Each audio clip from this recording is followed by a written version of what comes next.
మన ప్రభువును రక్షకుడునైనటువంటి యేసుక్రీస్తు నామములో ఉదయకాల సమయమందు జూమ్ మీటింగ్ లో జాయిన్ అయిన ప్రతి ఒక్కరికి శుభాభివందనములు తెలియజేస్తున్నాను. దేవుని యొక్క వాక్యాన్ని మనం చదువుకుందాం. పరిశుద్ధ లేఖనాల నుంచి 2వ దినవృత్తాంతములు 32వ అధ్యాయము. ఎవరైనా జూమ్ లో ఉన్నటువంటి వారు చదవండి. 2వ దినవృత్తాంతములు 32వ అధ్యాయము 32వ అధ్యాయము 6వ వచనం నుంచి మనం చదువుకుందాం. 6 నుంచి 8 వరకు ధ్యానం చేద్దాం. 32వ అధ్యాయము 6వ వచనం నుంచి. జనుల మీద సైన్యాధిపతులను నియమించి పట్టణపు గుమ్మములకు పోవు రాజవీధిలోనికి వారిని తన యొద్దకు రప్పించి వారిని ఈలాగు హెచ్చరిక చేసెను. మీరు దిగులు పడకుడి, ధైర్యము విడవకుడి. అష్షూరు రాజుకైనను అతనితో కూడనున్న సైన్యమంతటికైనను మీరు భయపడవద్దు, విస్మయం అందవద్దు. అతనికి కలిగి ఉన్న సహాయము కంటే ఎక్కువ సహాయము మనకు కలదు. మాంస సంబంధమైన బాహువే అతనికి అండ. మనకు సహాయము చేయుటకును మన యుద్ధములను జరిగించుటకును మన దేవుడైన యెహోవా మనకు తోడుగా ఉన్నాడని చెప్పగా జనులు యూదారాజైన హిజ్కియా చెప్పిన మాటల యందు నమ్మిక ఉంచిరి. చాలు, ప్రార్థన చేద్దాం. మా ప్రియ తండ్రి, మహోన్నతుడా, మీకు స్తోత్రాలు. మీ ప్రేమను బట్టి మా ప్రభువా చదవబడిన లేఖనాన్ని మీరు దీవించండి. ఆయన యొక్క గ్రంథములో ఉన్నటువంటి మాటలు మా ప్రభువా, ఏ మాటలైతే మా తండ్రి మా యొక్క ఆత్మ దాహాన్ని తీరుస్తుందో, మా ఆకలిని తీరుస్తుందో ఆ మాటలు మాకు అందించి ఉజ్జీవింప చేయండి ప్రభా. మమ్మల్ని మా కుటుంబాలను ఆస్వాదించండి ప్రభా. నీవే మా ప్రభా సర్వశక్తిమంతుడు. నీ నామమున మా ప్రభా నీ పాద సన్నిధి చేరున్నాం. మీరే ఆశీర్వదించమని యేసుక్రీస్తు పరిశుద్ధ నామమున ప్రార్థించి స్తుతించి వేడుచున్నాము తండ్రి, ఆమేన్. ఈ యొక్క దేవుని యొక్క వాక్యంలో మనం చదివినటువంటి ఈ మాటలు పాత నిబంధన గ్రంథంలో 2వ దినవృత్తాంతములు 32వ అధ్యాయము మొదటి నుంచి 8 వచనాలు మనం చదివినప్పుడు 8 వచనాల్లో కొన్ని శ్రేష్టమైనటువంటి సంగతులు, మాటలు, ఆదరణకరమైనటువంటి మాటలు కొన్ని మనకి ఇక్కడ కనిపిస్తున్నాయి. సందర్భాన్ని మనం చూసినప్పుడైతే హిజ్కియా రాజు ఏలినటువంటి కాలానికి సంబంధించినటువంటి సంగతులు. హిజ్కియా రాజు పాలనలో యెరూషలేమును పరిపాలన చేస్తూ ఉన్నప్పుడు నాటి నుంచి నేటి వరకు యెరూషలేము పట్టణం మీద అనేక మంది శత్రువులు దేవుని పిల్లలైనటువంటి యూదుల మీదకి యుద్ధానికి వస్తూనే ఉన్నారు. ఆ మాట మొదటి 2 వచనాల్లో అన్నాడు. 32 మొదటి 2 వచనాలు చూడండి ఒకసారి. రాజు ఇట్టి నమ్మకమైన చర్య చూపిన తరువాత అష్షూరు రాజైన సన్హెరీబు వచ్చి యూదా దేశములో చొరబడి ప్రాకారముల ఎదుట దిగి వాటిని లోపర్చుకొని చూచెను. సన్హెరీబు దండెత్తి వచ్చి యెరూషలేము మీద యుద్ధము చేయను ఉద్దేశించి ఉన్నాడని హిజ్కియా చూచి పట్టణము బయటనున్న ఊటల నీళ్లను అడ్డవలనేని తలంచి తన అధిపతులతోనూ పరాక్రమశాలతోనూ యోచన చేయగా వారు అతనికి సహాయం చేసిరి. చాలు. అక్కడ మనం గమనించినప్పుడు యెరూషలేము పట్టణం మీదకి, ఆ ప్రజల మీదకి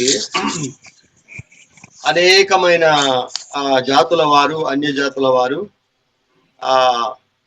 దండెత్తు వస్తూనే ఉన్నారు.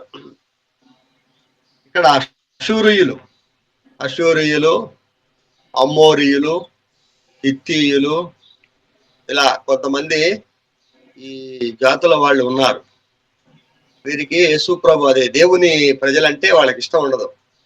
ఇశ్రాయేలీల దేవుడైన యెహోవాను ప్రార్థించటం గాని, ఆయన ఆరాధించటం గాని, అసలు ఆ ప్రజలంటేనే ఇష్టం ఉండదు వాళ్ళకి. వీళ్ళ విగ్రహారాధికులు. ఇశ్రాయేలీలు దేవుని ఆరాధించేవారు, ప్రభువుని సేవించేవారు. అంచేత వీళ్ళ యొక్క రాజ్యమును, వీళ్ళ యొక్క బలమును, వీళ్ళ యొక్క ఆశీర్వాదమును చూసి ఓర్వలేనటువంటి వారు. అంచేత అనేక పర్యాయములు యెరూషలేము మీదకి దండెత్తి వచ్చారు. ఆ వరుసలోనే ఇక్కడ అశూరియులు ఈ 32వ అధ్యాయములో ఒక సంఘటన దేవుడు మనకి జ్ఞాపకం చేస్తూ ఉన్నప్పుడు యెరూషలేము చుట్టూ కూడా అశూరియులు దండెత్తి వచ్చి వారిని జయించటానికి యుద్ధానికి సిద్ధంగా ఉన్నారు. ఆ సందర్భంలో వారు హిజ్కియాతో పలికిన మాటలు, హిజ్కియా వారితో మాట్లాడిన మాటలు కొన్ని ఇక్కడ ఉన్నాయి. వారు హిజ్కియా దగ్గరికి వచ్చినప్పుడు వారు అంటున్నాడు, ఏమన్నాడు? 5వ వచనంలో చూద్దాం. 5వ వచనము లేదు, 7వ వచనం చూడండి. 7వ వచనము, మీరు దిగులు పడకుడి, మీరు దిగులు పడకుడి, ధైర్యము విడవకుడి. అశూరు రాజు కైనను అతనితో కూడానున్న సైన్యమునకైనను మీరు భయపడవద్దు, విస్మయం అందవద్దు. అతనికి కలిగి ఉన్న సమూహము కంటే ఎక్కువ సహాయము మనకు కలదు. మాట గమనించాలి. హిజ్కియా ఏమంటున్నాడు? బిడ్డలందరూ దిగులు పడ్డారు, చింతిస్తూ ఉన్నారు, వారందరూ కూడా భయపడుతూ ఉన్నారు. ఇదేమిటి యుద్ధం? దేవుని ప్రజలమైనటువంటి మన మీదకి యుద్ధం వచ్చింది. భయపడుతూ ఉన్నారు, విస్మయపోతున్నారు, ఆశ్చర్యపడుతున్నారు. అప్పుడు హిజ్కియా అంటున్నారు, మీరు దిగులు పడకుడి, దిగులు పడద్దు, ధైర్యపడకుడి, ధైర్యము విడువకుడి. అశూరు రాజుకైనను అతనితో కూడానున్న సైన్యము అంతటికైనను మీరు భయపడవద్దు, విస్మయం అందవద్దు. అతనికి కలిగి ఉన్న సహాయము కంటే ఎక్కువ సహాయము మనకు కలదు. అది విశ్వాసం. హిజ్కియా యొక్క విశ్వాసం చూసారా? హిజ్కియా యొక్క విశ్వాసం అంటున్నాడు, శత్రువులకు కలిగినటువంటి బలము కంటే, శత్రువుకు ఉన్నటువంటి ఆయుధాల కంటే, శత్రువుకు ఉన్నటువంటి ఆ యొక్క ఆయుధాల కంటే మన దేవుడైన యెహోవా మనకున్నాడు. వాడికంటే ఎక్కువ బలం మనకుంది. ఈ విశ్వాసం మనం కలిగి ఉండాలి. ఈ లోకంలో మనము జయించటానికి, ఈ లోకంలో మనం జయించటానికి సాతాను కంటే, లోకములో ఉన్నవారి కంటే మనకి ఎక్కువ సహాయము కలిగి చేయడానికి మన ప్రభు అయిన యేసు ప్రభు ఉన్నాడు, మన రక్షకుడు ఉన్నాడు. అందుకని భయపడకుడి, దిగులు పడద్దు, చింతపడద్దు. మన ప్రభువు మనకు సహాయము చేయుటకు సమర్థుడు. అదే అన్నారు కదా షడ్రక్, మెషకు, అబేద్నెగోలు అదే అన్నారు. నెబుకద్నెజరుతో మాట్లాడేటప్పుడు, రాజా అగ్నిగుండం మాకు సిద్ధం చేశావా కదా, అగ్నిగుండం సిద్ధం చేశావా? వాళ్ళు అంటున్నారు, ఆ దేవుని సేవకులు అంటున్నారు, మేము దీనికి భయపడేది ఏమీ లేదు. మా దేవుడు అగ్నిగుండము నుండి తప్పించుటకు సమర్థుడు అనే మాట అన్నాడు అక్కడ. అవును, మన దేవుడు సమర్థుడైన వాడు, శక్తిమంతుడైన వాడు, ఆయన తప్పించగలవాడు. ఇక్కడ హిజ్కియా అదే మాట్లాడుతున్నాడు, మీరు భయపడొద్దు, దిగులు పడొద్దు, చింతించొద్దు, జడియొద్దు. మీరు అశూరు రాజుకి భయపడవలసినటువంటి అవసరం లేదు.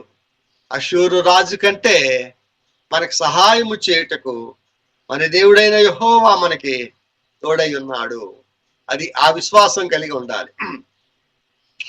హిజ్కియాను గురించి చక్కని విశ్వాస సంబంధమైనటువంటి మాటలు, మరి అతని విశ్వాసాన్ని గురించి బైబిల్ చాలా చోట్ల ఉంది. ఎందుకంటే అతడు దేవుని యందు విశ్వాసం ఉంచిన వాడు, నమ్మకమైనటువంటి వాడు. అందుచేత ఇక్కడ ఈ వచనాల్లో మనం గమనించినప్పుడు చాలా శ్రేష్టమైన మాట మనం గుర్తు చేసుకోవాలి. అతనికి కలిగి ఉన్న సహాయము కంటే ఎక్కువ సహాయము మనకు కలదు. సరే, అతనికి కలిగి ఉన్న సహాయము కంటే ఎక్కువ సహాయము మనకు కలదు. అవును, ఎందుకంటే మన దేవుడు మనకి లోకములో ఉన్న వాటన్నిటికంటే ఎక్కువ సహాయము చేశాడు. ఏం సహాయం చేశాడు ఆయన కదా?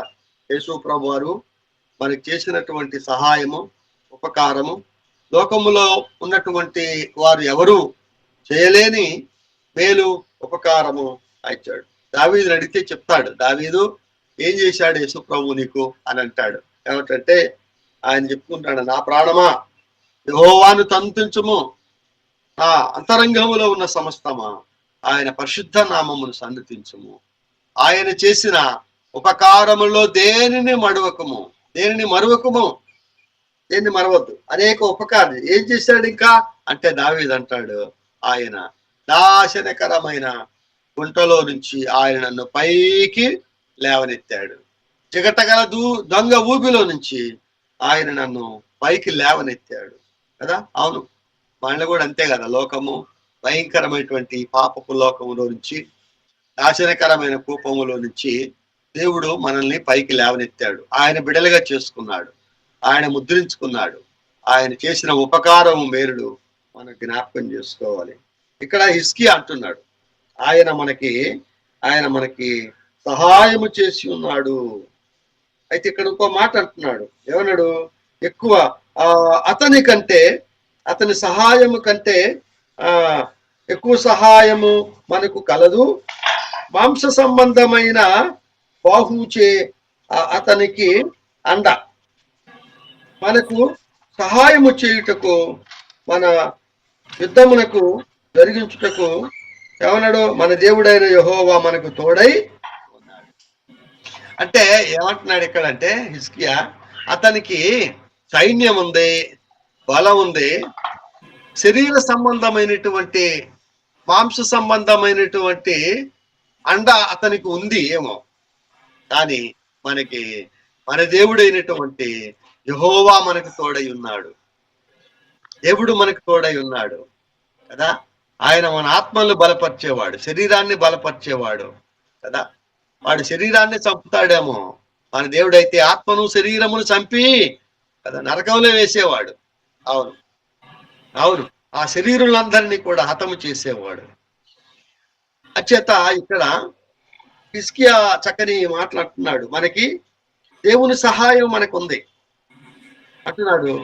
దేవుని సహాయం మనకుంది. ఇక్కడ దైవస్థన సహాయము చేయుటకు, మన యుద్ధమునకు జరిగించుటకు, మన యుద్ధములను జరిగించుటకు మనకు యెహోవా తోడై ఉన్నాడు అని చెప్పగా, జనులు యూదారాజు అయిన హిజ్కియా చెప్పిన మాటల యందు ఏం చేశారంట? నమ్మిక ఇచ్చిరి. అవును, దేవుణ్ణి నమ్ముకున్నారు. దేవుని యందు నమ్మకం ఉంచారు. ఇక్కడ దేవుని బిడ్డలైనటువంటి మనకి అనేక సార్లు మరి ఇలాంటి సమస్యలు ఎదురవుతుంటాయి ఈ లోకంలో. మన అనుదిన జీవితంలో కూడా ఎన్నో యుద్ధాలు, ఎన్నో అంతరంగ పోరాటాలు, కుటుంబ పోరాటాలు, బయట పోరాటాలు, సంఘాలు, ఇట్లా ఎన్నో ఉన్నాయి.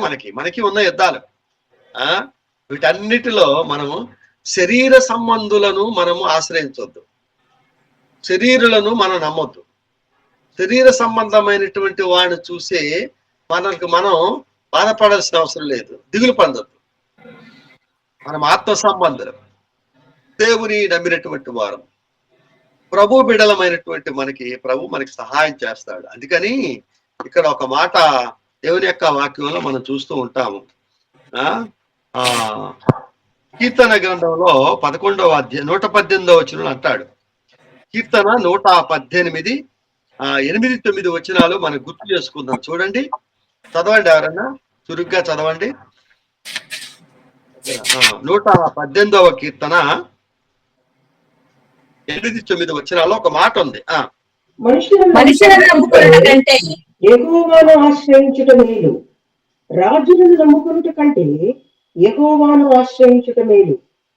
జరా ఎంత చక్కని మాట ఉంది అక్కడ.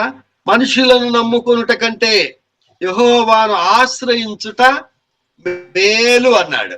మేలు మేలు. కీర్తనకారుడైతే కదా, అతను ఎన్నో విశ్వాస సంబంధమైన మాటలు మాట్లాడుతున్నాడు. మనుషులు మాంస సంబంధులు, మనుషులు శరీర సంబంధం, మనుషులు పైవేషమును చూసి, మనుషులు ఆకారాన్ని చూసి, అండదండలు చూసి మనుషులు గర్విస్తారు. లోకం వాళ్ళనే నమ్ముకుంటుంది, వాళ్ళనే ఆశ్రయిస్తుంది. కానీ దావీదు అంటాడు, మనమైతే మనుషులు నమ్ముకున్నట కంటే యెహోవాను ఆశ్రయించుట మేలు. మన అనుదిన జీవితంలో నిత్యము కూడా మనము దేవుణ్ణి ఆశ్రయించే వారిగా ఉండాలి. ఆయన పాదాలను ఆశ్రయించే వారిగా ఉండాలి కదా. ఆయన పాద సన్నిధిలో మనము జీవించే వారిగా ఉండాలి. అది మనకు ఆశీర్వాదం. మనుషులు రాజులను నమ్ముట కంటే కదా, రాజులను నమ్ముట కంటే యెహోవాను ఆశ్రయించుట. మనుషులు కాదు, రాజులు కాదు, రాజులు కాదు. మాకు రాజు ఉన్నాడు, లేదా పలానా వాళ్ళు ఉన్నారు, పలానా వాళ్ళు ఉన్నారని చెప్పుకుంటారు. కానీ దేవుడైతే ఇసుకి అయితే ఏమంటున్నాడు, మనకైతే మనకైతే మనకైతే మన ప్రభు అయిన యెహోవా మనకు తోడై ఉన్నాడు. ఆయన మనకు ఆశ్రయము. ఆయన నమ్ముకోవాలి, ఆయన మీద ఆధారపడాలి. అవును, అట్టి విశ్వాసంతో మనం జీవించే వారిగా ఉండాలి, జీవం గల వారిగా ఉండాలి. చేత కీర్తనకారుడు చాలా చక్కని మాట అంటాడు. మనుషులు నమ్ముకోవడం కాదు, మనుషుల్ని ఆశ్రయించడం, మనుషుల మాటలు నమ్మడం కాదు. దేవుని మాట పట్టుకుని జీవించాలి, దేవుని మాట మీద ఆధారపడాలి, దేవుని యొక్క వాక్యం మీద. మనుషుల మాటలు ఎట్టయినా చెప్తారు, ఎవరైనా ఎలాగైనా చెప్తారు. కానీ మనిషి మాట, దేవుని మాట అనేది మనకి ఎట్ట తెలుసుద్ది? వాక్యంలో ఉన్నది చెప్పాలి, వాక్యంలో ఉన్నది చూడాలి. అందుకని హిజ్కియా చాలా శ్రేష్టమైన మాటలు. ఇర్మియా కూడా అంటాడు ఆ మాట. ఒక మాట గుర్తొస్తుంది. ఇర్మియా గ్రంథంలో 17వ అధ్యాయంలో మరి 5-6-7 వచనాలు చూస్తే ఇర్మియాలో ఆయన కూడా చక్కని మాట అంటాడు. ఏమన్నాడు? మనకు తెలిసిన మాట అక్కడ ఉంది. 17వ అధ్యాయము 6-5 వచనం నుంచి చూడండి. యెహోవా ఇలాగు సెలవిచ్చుచున్నారు, నరులను ఆశ్రయించి శరీరులను తనకు ఆధారముగా చేసుకొనుచు తన హృదయమును యెహోవా మీద నుండి తొలగించుకొని వాడు శాపగ్రస్తుడు. వాడు ఎడారిలోని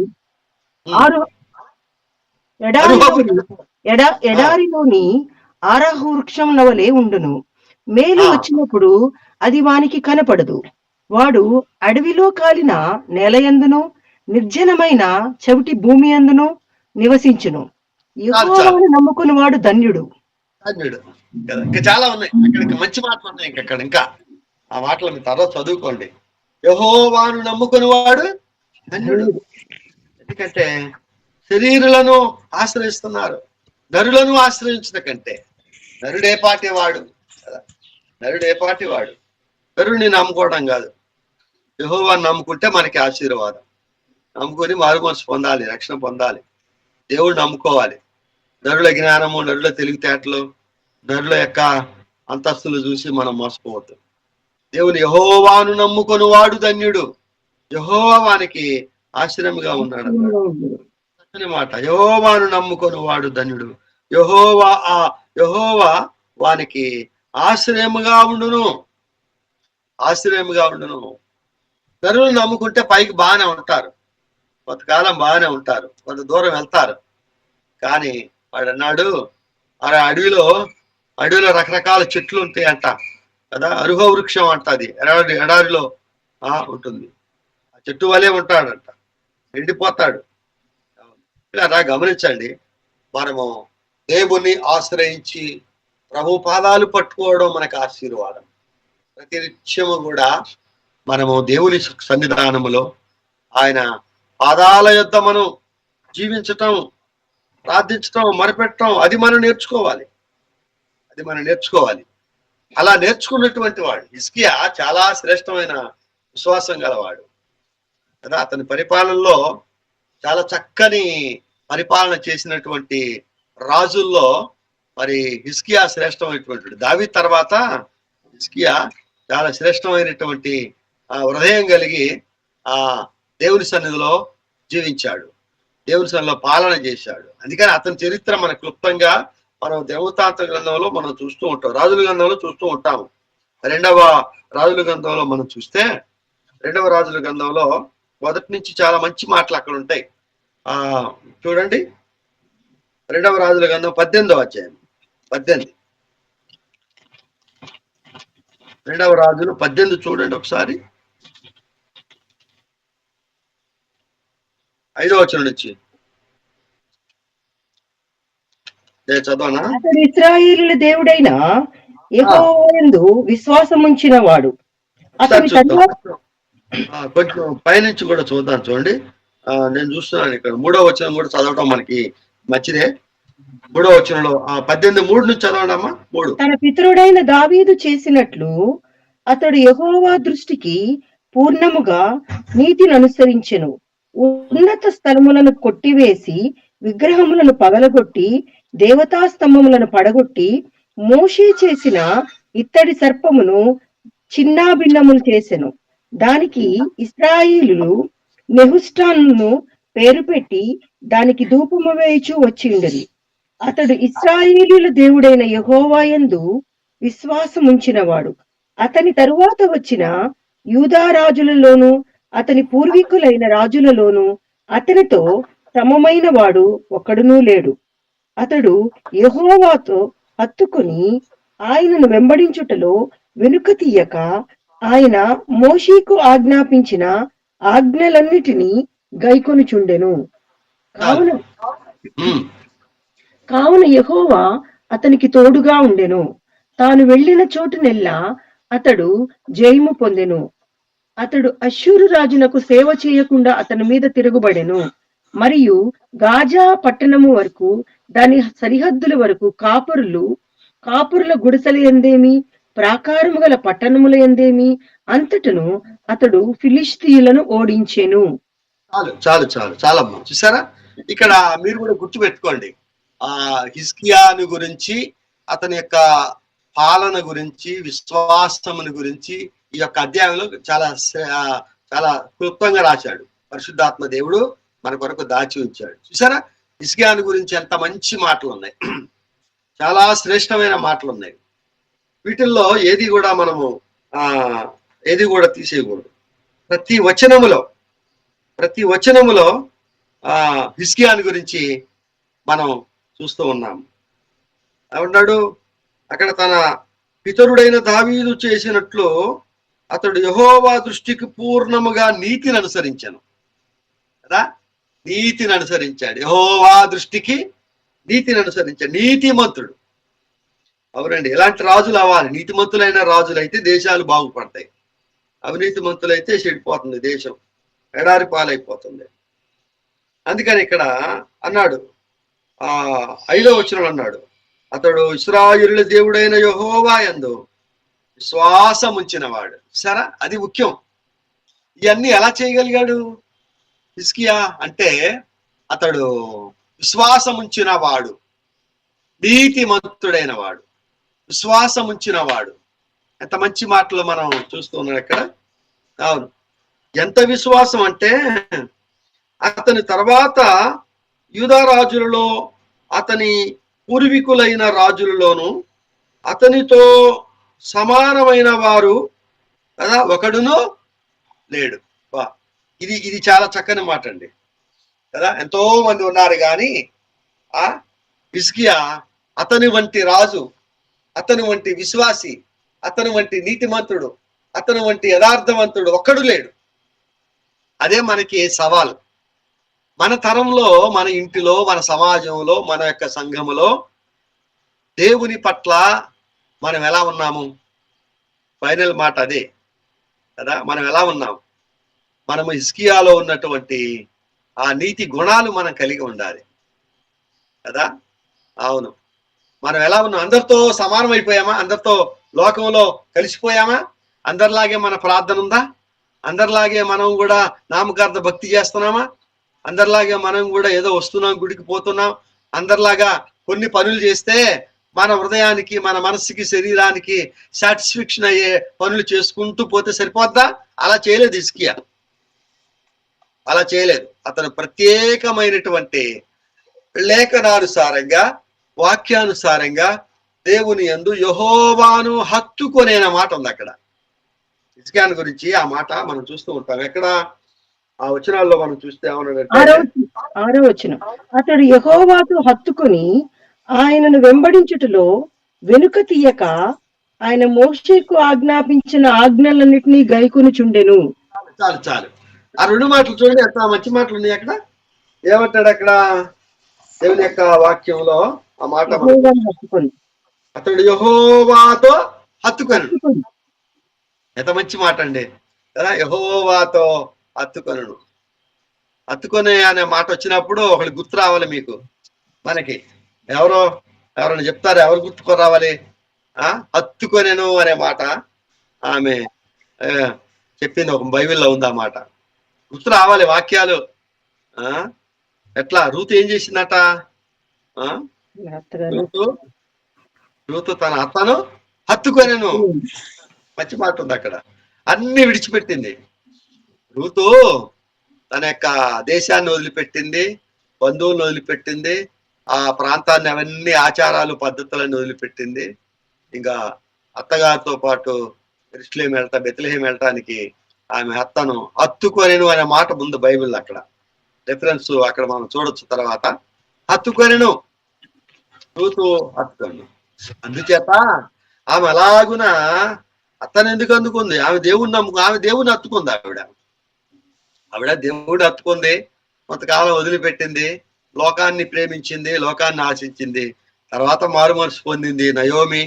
నయోమి నా దేశం కావాలి, నా దేవుడు కావాలి, నా ప్రజలు కావాలి, నా ఆరాధన కావాలి, నా ఇల్లు కావాలి. దేవుడి సన్నిధిలో నిజమైన ఆరాధన, నిజమైన సన్నిధికి ప్రాకులాడింది.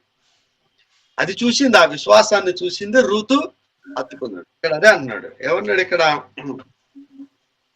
అతడు యెహోవాతో హత్తుకొనెను, ఆయన వెంబడించుటలో వెనుతీయక. అది వెంబడించుటలో వెనక తీయలేదు. ఒకసారి అడుగు ప్రారంభం వేసామంటే అది కష్టమైనా, బాధ అయినా, నిందైనా, అవమానమైనా ఏం చేయాలి? ముందుకెళ్ళాలా, వెనక్కి వెళ్ళాలా?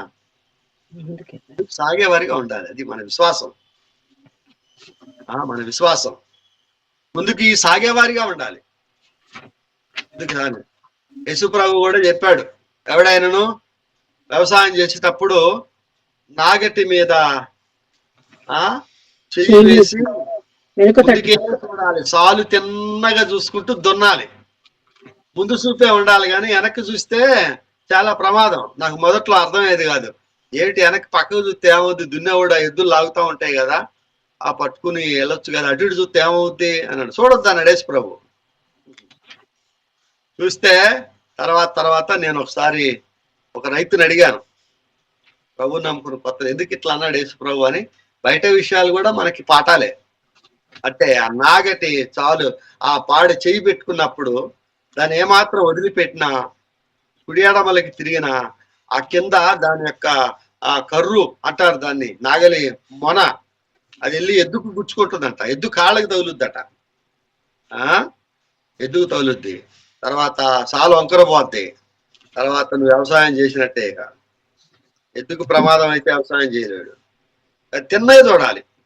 ఆత్మీయంగా మనం అడుగు వేసాం, ఫలానా అనుకున్నాం, ఫలానా ప్రదేశం అది దేవుని చిత్తం అని అనుకున్నాం, నడుస్తున్నాం కదా, ముందుకెళ్ళాలి. యేసు ప్రభు నిజమైన దేవుడు, ఆయన మార్గం కదా శ్రేష్టమైంది, ఆయన వాక్యము శ్రేష్టమైంది, స్థిరమైంది. ఆ అడుగులు కదా వెనుతీయక ముందుకు సాగాలి. అందుకని ఈ మాట అక్కడ అంటున్నాడు, అతడు యెహోవాను హత్తుకొనెను, ఆయనను వెంబడించుటలో వెనుతీయక. వెనకెళ్ళు. అందుకని యేసుప్రభు అన్నాడు, ఫాలో మీ. మీరు నన్ను వెంబడించండి, మీరు నన్ను వెంబడించాలి. శాస్త్రులు పరిచయలు కాదు మీరు వెంబడించేది, వేషధారుల్ని కదా, వాళ్ళ జీవితాలు, వాళ్ళ సాక్ష్యాలు, వాళ్ళ బ్రతుకులు మనం పరిశీలించాలి. విశ్వాసులమైన మనం లోకం ఎలా ఉందో మనం వెంబడించేది, మనం అనుసరించేది, వాళ్ళ యొక్క సాక్ష్యం ముఖ్యం, వాళ్ళకి జీవన విధానం ముఖ్యం, వాళ్ళ యొక్క ప్రవర్తన ముఖ్యం, వాళ్ళ ప్రార్థన ముఖ్యం, వాళ్ళ వాక్యం ముఖ్యం. ఇవన్నీ మనం చూడాలి, నోటి మాటలు కాదు. అది యేసుప్రభు అన్నాడు, ఫాలో మీ, కదా మీరు నన్ను వెంబడించండి అన్నాడు. యెహోవాను వెంబడించాను, యెహోవాను హత్తుకొనెను. హిజ్కియా అంత మంచివాడండి ఆ రోజుల్లో. కావున యెహోవా అతనికి తోడై ఉండెను అన్నాడు. తాను వెళ్ళిన చోట నెల అతడు జయము పొందెను.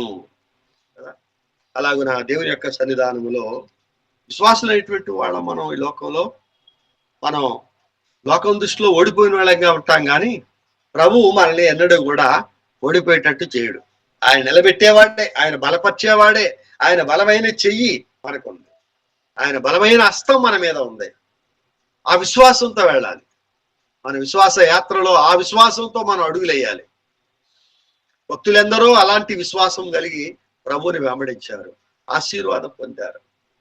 కాబట్టి పిల్లారా, ఈ యొక్క ఉదయకాల సమయంలో హిజ్కియాలో చిన్న పాఠాలు, మనం కొన్ని విషయాలు మనం నేర్చుకున్నాము. అవి మన జీవితాల్లో కూడా మన హిజ్కియా వలె యథార్థంగా మనం దేవుని వెంబడించాలి కదా. పూర్ణం అన్నాడు, పూర్ణంగా వెంబడించాలి అంటున్నాడు. అష్షూరు రాజు వచ్చి మరి తన ప్రజల మీదకి వచ్చినప్పుడు, భయపడకుడి, దిగులు పడొద్దు, మీరు బెదరొద్దు, మన దేవుడైన యెహోవా మనకి సహాయము చేయుటకు సిద్ధంగా ఉన్నాడు. ఇశ్రాయేలు విశ్వాసం చాలా గొప్పదండి. నాటి నుంచి నేటి వరకు కూడా ఇశ్రాయేలీలు, ఇప్పుడు యుద్ధం జరుగుతుంది కదా, వాళ్ళ విశ్వాసం అదే కదా. కాబట్టి మనం యుద్ధాల కోసం విశ్వాసం ఉంచడం కాదు, కానీ మన ఆత్మ సంబంధమైన పోరాటం, శరీరానికి ఆత్మకి పోరాటం. మనకి రోజు యుద్ధమే, మనకి రోజు అంతరంగంలో, కుటుంబంలో కదా, బయట లోకంలో మనకి పోరాటాలు ఉన్నాయి. వాటిల్లో మనం దేవుని యొక్క సన్నిధానములో ప్రభు కొరకు మనం నిలబడేటట్టు మనం ప్రార్థన చేద్దాం. దేవుడి మాటలు దీవించును గాక. ప్రార్థన చేద్దాం. మా ప్రియ తండ్రి, మహోన్నతుడా, మీకు స్తోత్రాలు. మీ ప్రేమను బట్టి మన ఆయన యొక్క ఉదయకాల సమయం మమ్మల్ని నడిపించారు, మీకే స్తోత్రాలు. ఆయన హిజ్కియాలో ఎన్నో పాఠాలు ఉన్నాయి మా తండ్రి, అవి మనం మా హృదయాల్లో భద్రపరుచుకుని అలాగున మా తను జీవించే కృప దయచేయమని యేసుక్రీస్తు పరిశుద్ధ నామమున ప్రార్థించి వేడుచున్నాము తండ్రి. ఆమేన్, ఆమేన్.